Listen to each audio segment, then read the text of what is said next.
Interview দিতে, আপনার অফিসে চাকরি করার জন্য। আপনি চলে যেতে পারেন। আপনার মতো চরিত্রহীন পুরুষকে আমি জেনে বুঝে আমার অফিসে চাকরি দিতে পারি না। ম্যাডাম, এভাবে বলবেন না।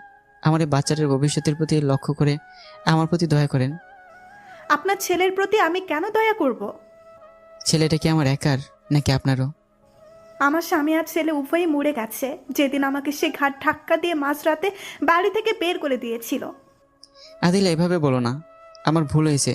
যা শাস্তি তুমি আমাকে দাও, আদনানকে দিও না। আমার চাকরিটা খুবই দরকার। প্লিজ আদিলা। বললাম তো, তোর মতো চরিত্রহীনকে আমি চাকরি দিতে পারি না। তুই চলে যা। প্লিজ আদিলা।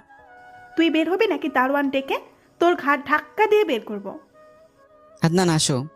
তখনই আদনান দৌড়ে গিয়ে আদিলা পা ধরে বলে, আন্টি, তুমি আমার বাবাকে চাকরি না দিলেও আমাকে দাও। আমি ছোট মানুষ, কোনো কাজ না করতে পারলেও প্রতিদিন সকাল বিকাল আমি তোমার